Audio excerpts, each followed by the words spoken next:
Good morning to all of you.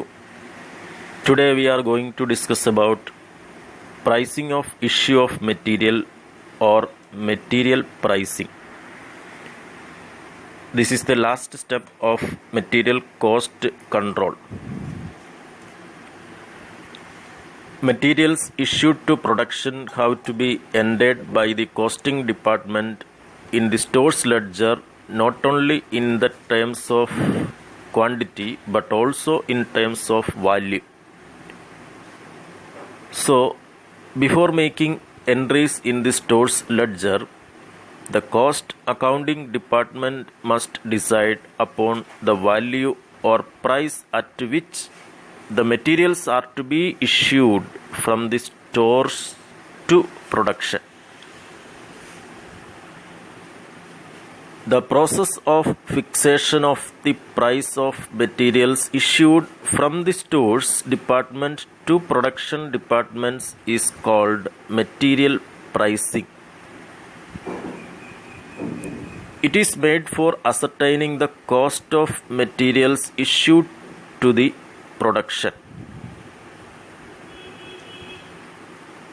The same type of materials may be purchased in different lots at different times at different prices. There are several methods of pricing issues of materials. The various methods of pricing issues of material are FIFO, first in, first out, LIFO, last in, first out, simple average, and weighted average.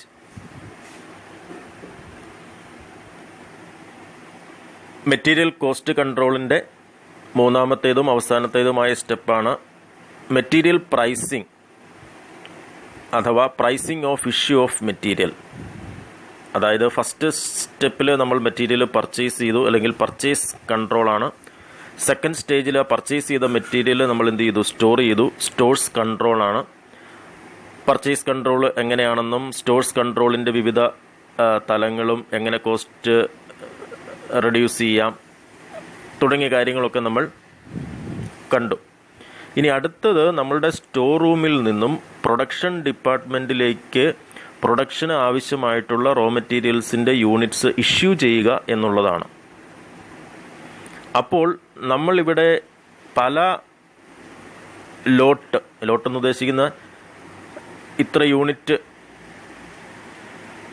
Material നമ്മൾ വാങ്ങി എന്നുള്ള അർത്ഥത്തിലാണ്.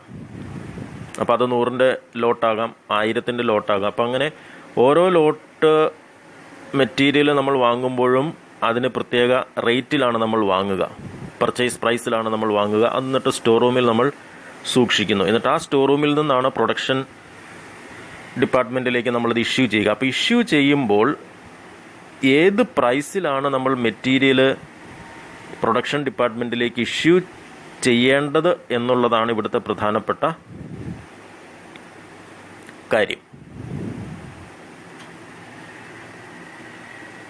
അത് ഏത് പ്രൈസിലാണ് issue ചെയ്യേണ്ടത് എന്നുള്ളതിന് പല method നമ്മൾ ഉപയോഗിക്കുന്നുമുണ്ട്. കാരണം ഏത് പ്രൈസാണ് എന്നുള്ളത് തീരുമാനിക്കേണ്ടതുണ്ട് എന്നുള്ളതിൻ്റെ കാരണം പല ക്വാണ്ടിറ്റികൾ പല പ്രൈസിൽ പല ഡേറ്റിൽ വാങ്ങിയതാണ് നമ്മളുടെ സ്റ്റോർ റൂമിൽ ഇരിക്കുക. അപ്പോൾ നമ്മൾ ഇഷ്യൂ ചെയ്യുന്ന സമയത്തിൽ ഏത് ലോട്ട് ഏത് പ്രൈസിൽ നമ്മൾ ഇഷ്യൂ ചെയ്യണം, അതാണ് മെറ്റീരിയൽ പ്രൈസിംഗ് എന്നതുകൊണ്ട് ഉദ്ദേശിക്കുക.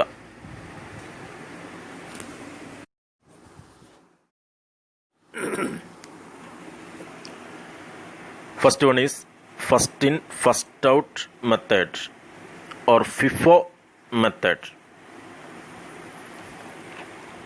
ഇവിടെ പ്രധാനമായും ആദ്യം റിസീവ് ചെയ്യുന്ന മെറ്റീരിയൽ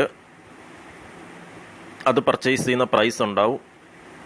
ആ പ്രൈസിൽ ആദ്യം റിസീവ് ചെയ്ത മെറ്റീരിയൽ ആദ്യം തന്നെ പ്രൊഡക്ഷൻ ഡിപ്പാർട്ട്മെൻറ്റിലേക്ക് ഇഷ്യൂ ചെയ്യുക.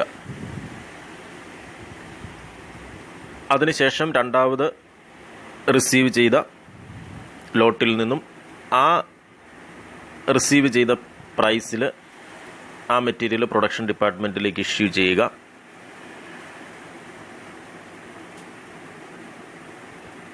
അങ്ങനെ റിസീവ് ചെയ്തതിൻ്റെ പ്രിഫറൻസ് അനുസരിച്ച് ആദ്യം റിസീവ് ചെയ്തത് ആദ്യം പ്രൊഡക്ഷൻ ഡിപ്പാർട്ട്മെൻറ്റിലേക്ക് റിസീവ് ചെയ്ത റേറ്റിൽ തന്നെ ഇഷ്യൂ ചെയ്യുന്നു. അതിനെയാണ് ഫസ്റ്റ് ഇൻ ഫസ്റ്റ് ഔട്ട് എന്ന് പറയുക.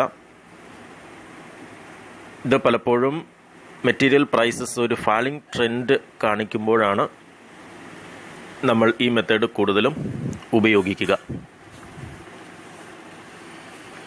This method assumes that materials are issued to production in the order in which they are purchased. That means materials received first are issued first at the price at which they were purchased. This method is suitable in times of falling prices.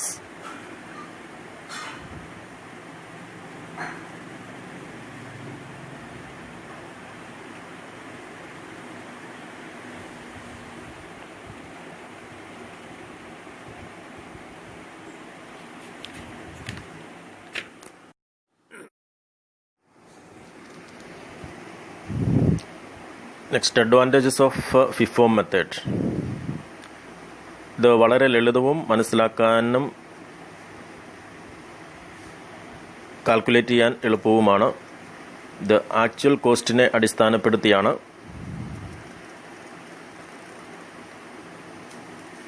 Closing stock current market പ്രൈസിലായിരിക്കും കാണിക്കുക.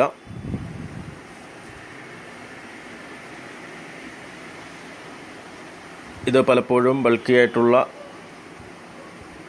ഐറ്റംസിന് അനുയോജ്യമായിട്ടുള്ളതും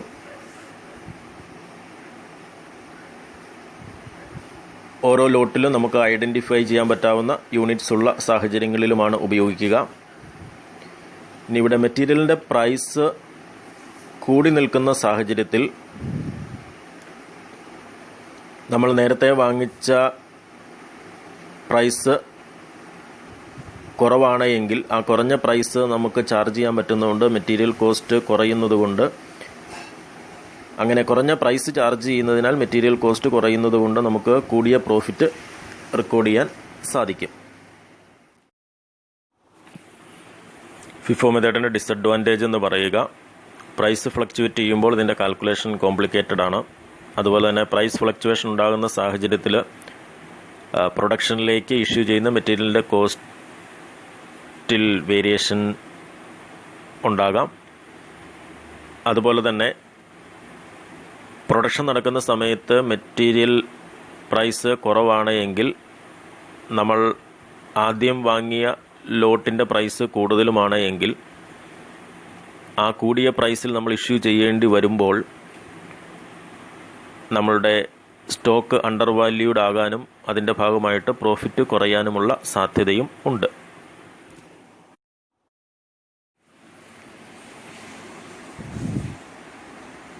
ഇവിടെ നിങ്ങൾക്ക് ലഭിച്ചിരിക്കുന്ന ക്വസ്റ്റ്യനിൽ July മാസത്തിലെ മെറ്റീരിയൽസിൻ്റെ റിസീപ്റ്റ്സും ഇഷ്യൂസുമാണ് തന്നിരിക്കുക.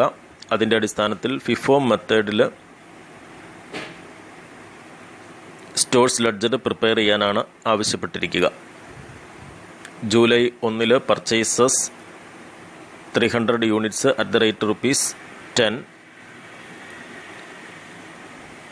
4th July material issued 120 units to production.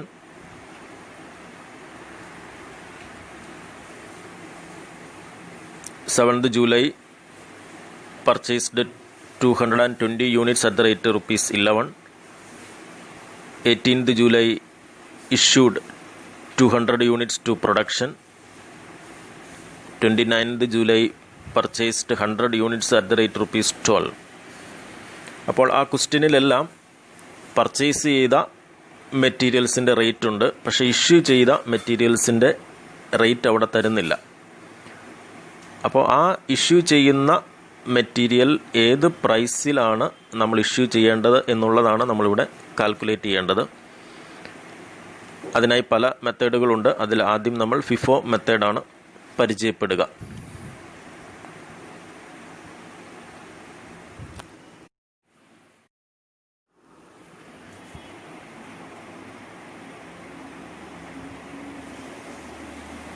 Problem solve ചെയ്യുന്നതിന് മുമ്പ് തന്നെ നമ്മളതിൻ്റെ ഫിഫോ മെത്തേഡ് ചെയ്യുന്നതിൻ്റെ ഭാഗമായിട്ട് ഇതിൻ്റെ സ്റ്റോഴ്സ് ലെഡ്ജർ അക്കൗണ്ടിൻ്റെ ഫോം ഒന്ന് മനസ്സിലാക്കേണ്ടതാണ്. സ്റ്റോഴ്സ് ലെഡ്ജർ അക്കൗണ്ട്, പിന്നെ മെറ്റീരിയലുമായിട്ട് ബന്ധപ്പെട്ട അതിൻ്റെ മറ്റ് ചില ഡിസ്ക്രിപ്ഷൻസാണ്. മെറ്റീരിയൽ ഏത് മെറ്റീരിയലാണ്, അതിൻ്റെ ഡിസ്ക്രിപ്ഷൻ, അതിൻ്റെ code, then bin number, maximum level, minimum level, reorder level മുതലായവ രേഖപ്പെടുത്തുന്നതിനുള്ള ഫോം പ്രൊവൈഡ് ചെയ്യുക. അതിനുശേഷം നമ്മൾക്ക് സ്റ്റോഴ്സ് ലെഡ്ജർ അക്കൗണ്ടിൽ പ്രധാനമായും date column, receipt column, issue column, balance column, അതായത് മെറ്റീരിയൽ റിസീവ് ചെയ്തതിൻ്റെ, ഇഷ്യൂ ചെയ്തതിൻ്റെ ഇനി ബാലൻസ് എത്രയുണ്ട്. അപ്പോൾ ഏതെങ്കിലും ഒരു ദിവസം എത്രമാത്രം മെറ്റീരിയൽ റിസീവ് ചെയ്തു, അതെത്ര ക്വാണ്ടിറ്റിയിൽ, റേറ്റിൽ, അതിൻ്റെ എമൗണ്ട് എന്താണ്, അതെത്രമാത്രം ഇഷ്യൂ ചെയ്തു, ഇനി അന്നേ ദിവസം അതിൻ്റെ ബാലൻസ് എത്രയുണ്ട്, അതിൻ്റെ ക്വാണ്ടിറ്റി എന്താണ്, റേറ്റ് എന്താണ്, എമൗണ്ട് എന്താണ് തുടങ്ങിയ കാര്യങ്ങൾ. അപ്പോൾ അതിൻ്റെ ഭാഗമായിട്ട് റിസീപ്റ്റ് കോളത്തിൽ goods received note number, quantity, rate, amount. Then issue കോളത്തിൽ material requisition note number, quantity, rate, amount.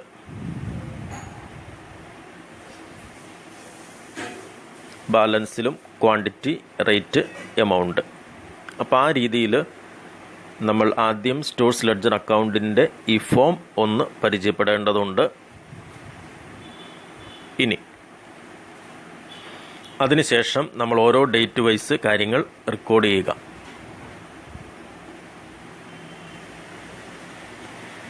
July 1 നമുക്കുള്ളത് 300 യൂണിറ്റ്സ് 10 രൂപയ്ക്ക് റിസീവ് ചെയ്തു. അപ്പോൾ നമ്മൾ അതുപോലെ ആ അക്കൗണ്ടിൽ കാണിക്കുക. ഗുഡ്സ് റിസീവ്ഡ് നോട്ട് നമ്പർ ഒന്നും നമുക്ക് നൽകിയിട്ടില്ല, ആയതിനാൽ അതവിടെ രേഖപ്പെടുത്തേണ്ടതില്ല. ഡേറ്റ് കോളത്തിൽ ജൂലൈ 1 എന്ന് കൊടുക്കുക. അതിൻ്റെ ക്വാണ്ടിറ്റി എന്ന് പറയുക 300 ആണ്. ക്വാണ്ടിറ്റി കോളത്തിൽ 300 എഴുതുക. അതിൻ്റെ റേറ്റ് 10 ആണ്, അത് രേഖപ്പെടുത്തുക. ദെൻ അതിനുശേഷം അതിൻ്റെ എമൗണ്ട് 3000 ആണ്. ഇനി ജൂലൈ 1 ഇഷ്യൂ ഒന്നും നടക്കുന്നില്ല. മെറ്റീരിയൽ ഇഷ്യൂ ചെയ്യുന്ന കാര്യങ്ങളൊന്നും ക്വസ്റ്റ്യനിൽ പറഞ്ഞിട്ടില്ല. അതിനാൽ ഇഷ്യൂ കോളത്തിൽ ജൂലൈ മാസം 1-ാം തീയതി ഒന്നും രേഖപ്പെടുത്തേണ്ടതില്ല. ആയതിനാൽ ജൂലൈ 1 നമുക്ക് ബാലൻസ് വരുന്നത് എന്ത് തന്നെയായിരിക്കും, നമ്മൾ റിസീവ് ചെയ്ത മെറ്റീരിയലിൻ്റെ ഡാറ്റ തന്നെ ആയിരിക്കും. അപ്പോൾ അതുകൊണ്ട് ബാലൻസ് എന്ന് പറയുന്നതും 300 യൂണിറ്റ്, റേറ്റ് 10, അതിൻ്റെ എമൗണ്ട് 3000. അപ്പോൾ അത് അതേ രീതിയിൽ തന്നെ ബാലൻസ് കോളത്തിൽ രേഖപ്പെടുത്തേണ്ടതുമാണ്. അത് പ്രധാനപ്പെട്ട കാര്യവുമാണ്. ഓരോ ദിവസവും എത്രമാത്രം ബാലൻസ് ഉണ്ട് എന്നുള്ളത് കൃത്യമായിട്ട് രേഖപ്പെടുത്തേണ്ടതാണ്. അതിൻ്റെ ക്വാണ്ടിറ്റിയും റേറ്റും എമൗണ്ടും. അതിനുശേഷം ബാലൻസിന് താഴെ, അതിൻ്റെ കോളത്തിന് താഴെ ഒരു ലൈൻ വരച്ചേക്കുക. അപ്പോൾ 1-ാം ദിവസത്തെ മെറ്റീരിയലുമായിട്ട് ബന്ധപ്പെട്ട വിവരങ്ങൾ നമ്മൾ രേഖപ്പെടുത്തി കഴിഞ്ഞു. ഇനി നമ്മൾക്കുള്ളത് 4-ാം തീയതിയാണ്, ജൂലൈ 4. അന്ന് പറഞ്ഞിരിക്കുക മെറ്റീരിയൽ ഇഷ്യൂ ചെയ്തതിൻ്റെ കാര്യമാണ് പറഞ്ഞിരിക്കുക. അപ്പോൾ ആയതിനാൽ 4-ാം തീയതി റിസീപ്റ്റ് ഒന്നും ഇല്ലാത്തതുകൊണ്ട് നമ്മൾ റിസീപ്റ്റ് കോളത്തിലൊന്നും എഴുതുന്നില്ല. വീണ്ടും ഇഷ്യൂവിൻ്റെ കോളത്തിലേക്ക് വരുമ്പോൾ 120 യൂണിറ്റ് ക്വാണ്ടിറ്റി എഴുതുക. അത് ഏത് റേറ്റിൽ ഇഷ്യൂ ചെയ്യണം. ഇവിടെ നമ്മളെ സംബന്ധിച്ച് ഇപ്പോൾ ഫസ്റ്റ് ഇൻ ഫസ്റ്റ് ഔട്ടാണ്. ആദ്യം റിസീവ് ചെയ്തതിൽ നിന്നും ആദ്യം ഇഷ്യൂ ചെയ്യുക. ഇപ്പോൾ ഇവിടെ ഒരൊറ്റ റിസീപ്റ്റ് മാത്രമേ നടന്നിട്ടുള്ളൂ. ആ ഫസ്റ്റ് ലോട്ടിൽ നിന്നും അതിൻ്റെ റേറ്റ് എന്ന് പറയുന്നത് 10 രൂപയാണ്. അത് അന്ന് പറയുമ്പോൾ ഇവിടെ 300 യൂണിറ്റാണ് നമ്മൾ ആദ്യം റിസീവ് ചെയ്തിരിക്കുക. അതിൻ്റെ പ്രൈസ് 10 രൂപയാണ്. അപ്പോൾ നമ്മൾ എന്ത് ചെയ്യുക, 300 യൂണിറ്റിൽ നിന്നും 120 യൂണിറ്റ് എടുത്ത് ഇഷ്യൂ ചെയ്യുക. അപ്പോൾ അതിൻ്റെ പ്രൈസ് എന്ത് തന്നെയായിരിക്കും, 10 റുപ്പീസ് തന്നെയായിരിക്കും. അപ്പോൾ അതുകൊണ്ട് ഇഷ്യൂ കോളത്തിൽ 120 യൂണിറ്റ്, അതിൻ്റെ റേറ്റ് 10, ദെൻ 1200 എമൗണ്ട്. ഇനി ആ 300 യൂണിറ്റിൽ നിന്നും 120 യൂണിറ്റ് നമ്മൾ ജൂലൈ 4-ാം തീയതി പ്രൊഡക്ഷന് വേണ്ടി ഇഷ്യൂ ചെയ്തു. ഇനി ബാലൻസ് എത്രയാണുള്ളത്, ആ ഫസ്റ്റ് ലോട്ടിൽ 300 യൂണിറ്റിൽ നിന്നും 120 യൂണിറ്റ് എടുത്തു. അപ്പോൾ ഇനി ബാലൻസ് 180 യൂണിറ്റാണ്. അതിൻ്റെ പ്രൈസും 10 രൂപയാണ്. അങ്ങനെ 1800 ബാലൻസ് ഉണ്ട് 4-ാം തീയതി.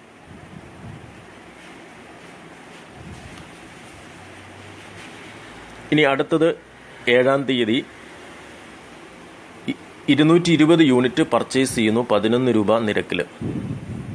അപ്പോൾ 7-ാം തീയതി നമ്മൾ റെസിപ്റ്റിൻ്റെ കോളത്തിൽ 220 യൂണിറ്റും 11 രൂപ റേറ്റിൽ അതിൻ്റെ എമൗണ്ട് 2420 കാണിക്കുക.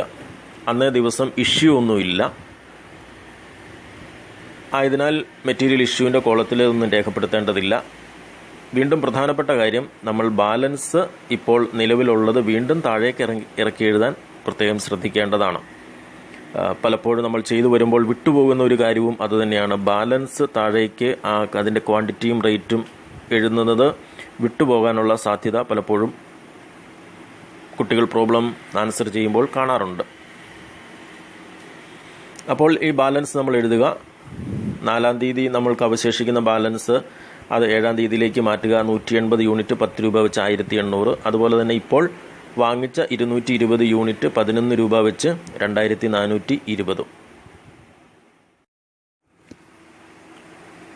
ജൂലൈ 18-ന് മെറ്റീരിയൽസ് 200 യൂണിറ്റ്സ് ആണ് ഇഷ്യൂ ചെയ്യേണ്ടത്. അപ്പോൾ 200 യൂണിറ്റ് ഇഷ്യൂ ചെയ്യാൻ നമ്മളെ സംബന്ധിച്ച് ഇപ്പോൾ 2 ലോട്ടാണ് നിലനിൽക്കുക. ഒന്ന് 180 യൂണിറ്റ് 10 രൂപ വെച്ചിട്ടുള്ളതും 220 യൂണിറ്റ് 11 രൂപ വെച്ചിട്ടുള്ളതുമാണ്. അപ്പോൾ നമ്മൾക്ക് 200 യൂണിറ്റാണ് ഇഷ്യൂ ചെയ്യേണ്ടത്. അപ്പോൾ നമ്മൾ ഫിഫോ മെത്തേഡ് ആയതുകൊണ്ട് ആദ്യം ഇരിക്കുന്ന ലോട്ടിൽ നിന്നും ആദ്യം ഇഷ്യൂ ചെയ്യുക. അപ്പോൾ 200 യൂണിറ്റ് ഇഷ്യൂ ചെയ്യാൻ ആദ്യം 180 യൂണിറ്റ് നമുക്കുണ്ട് 10 രൂപ വെച്ചിട്ടുള്ളത്, അത് ആദ്യം ഇഷ്യൂ ചെയ്യുക. അതിനുശേഷം നമുക്കെന്താണ്, ഇനി 20 യൂണിറ്റും കൂടെ ഉണ്ടെങ്കിൽ 200 യൂണിറ്റ് പൂർണ്ണമാവും. അപ്പോൾ അതുകൊണ്ട് അടുത്ത ലോട്ടിൽ നിന്നും, രണ്ടാമത് വരുന്ന ലോട്ടിൽ നിന്നും 220-ൽ നിന്നും 20 യൂണിറ്റ്, അത് 11 രൂപയാണ് അതിൻ്റെ റേറ്റ്. അപ്പോൾ 220 യൂണിറ്റിൽ നിന്നും 20 യൂണിറ്റ് 11 രൂപ റേറ്റിൽ ഇഷ്യൂ ചെയ്യുക. അങ്ങനെ നമ്മൾ ഇഷ്യൂ ചെയ്യുന്നത് 180 യൂണിറ്റ് 10 രൂപ വെച്ചിട്ടുള്ളതും 20 യൂണിറ്റ് 11 രൂപ നിരക്കിലുമാണ്. അങ്ങനെ 18-ാം തീയതി ഇഷ്യൂ നടത്തി കഴിയുമ്പോൾ ഇനി നമുക്ക് ബാലൻസ് ഉള്ളത് എന്താണ്, 180 യൂണിറ്റിൻ്റെ ലോട്ട് തീർന്നു.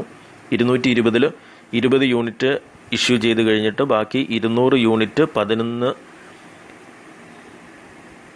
രൂപ നിരക്കിൽ നമ്മൾ ബാലൻസ് ആയിട്ട് കാണിക്കുക. ഇനി 29-ാം തീയതി വീണ്ടും 100 യൂണിറ്റ് 12 രൂപയ്ക്ക് പർച്ചേസ് ചെയ്തിട്ടുണ്ട്.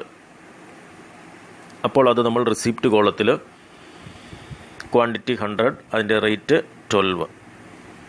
അന്നേ ദിവസം മെറ്റീരിയൽ ഇഷ്യൂ ഒന്നുമില്ല, അതുകൊണ്ട് ഇഷ്യൂ കോളത്തിൽ രേഖപ്പെടുത്തേണ്ടതില്ല. വീണ്ടും പ്രധാനപ്പെട്ട കാര്യം, ബാലൻസ് കൃത്യമായിട്ട് രേഖപ്പെടുത്തുക.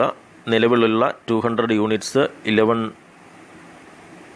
റുപ്പീസ് വെച്ച് നമ്മൾ രേഖപ്പെടുത്തുക. അതോടൊപ്പം ഇപ്പം നമ്മൾ വാങ്ങിച്ച 100 യൂണിറ്റ് 12 രൂപ വെച്ചും രേഖപ്പെടുത്തുക. അപ്പോൾ ജൂലൈ 1 മുതൽ ജൂലൈ 29 വരെയുള്ള നമ്മുടെ സ്റ്റോഴ്സ് ലെഡ്ജർ അക്കൗണ്ട് നോക്കുമ്പോൾ നമുക്ക് അതിൻ്റെ ബാലൻസ് 29-ാം തീയതി കാണാൻ സാധിക്കുക. 200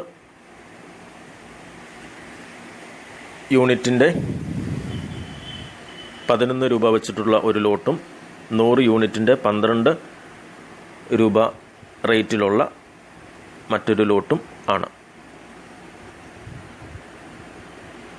അപ്പോൾ ഇത് നിങ്ങളെ സംബന്ധിച്ച് സ്റ്റോഴ്സ് ലെഡ്ജർ അക്കൗണ്ട് ഭംഗിയായിട്ട് പരിചയപ്പെടുക, അത് വരയ്ക്കുക. അതുപോലെ ഈ പ്രോബ്ലം നമ്മൾ ഭംഗിയായിട്ട്